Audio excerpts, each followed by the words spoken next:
জয়গুরু, সুপ্রভাত, হরি ওম। ওম অখণ্ড সংহিতা বা অখণ্ড মণ্ডলেশ্বর শ্রী শ্রীমৎ স্বামী স্বরূপানন্দ পরমহংসদেবের অমৃতময় উপদেশবাণী, একাদশ খণ্ড। নববর্ষের উপদেশ। অশ্রদ্ধার অন্ন গ্রহণ করবে না।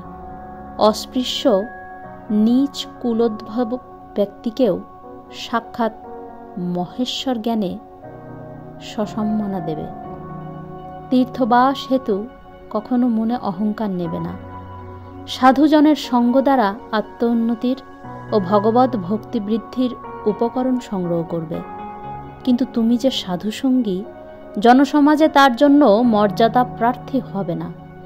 জীবের পার্থিব দুঃখ দর্শনে তার অপার্থিব দুঃখ দূর করার জন্য প্রাণে ব্যাকুলতা জাগাবে।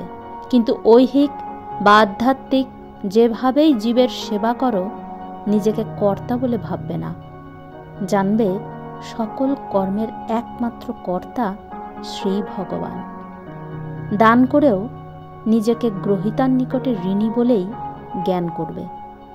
পুণ্যলোভে দান করবে না। দান করবে তোমার ও গ্রহীতার উভয়ের নিত্য কুশল স্বরূপ ভগবৎ ভক্তি লাভ হোক, এই কামনায়। ভগবানে একনিষ্ঠ ভক্ত ব্যক্তির বাহ্যত কোনো অন্যায় আচরণ দেখলে তার অন্যায়কে বিস্মিত হয়ে তার ভক্তিকে অনুকরণ করতে চেষ্টা করবে এবং নিন্দা না করে লোকের আত্মোন্নতির সহায়তা করবে। লোকের পাপের ওপরে দৃষ্টি নিবদ্ধ না করে লোকের পুণ্যের ওপরে দৃষ্টিকে সন্নিবেশিত করবে এবং সাক্ষাৎ বা মানসিক সঙ্গের দ্বারা জগতের কাছ থেকে যতখানি ঔদার্য, নিষ্কামতা ও ভগবৎ ভক্তির আহরণ সম্ভব সেই চেষ্টা দেখবে।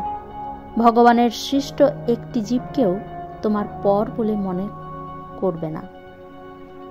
সকলের প্রতি আত্মীয় জনচিত প্রেম ও ভাব পোষণ করবে। হরি ওম।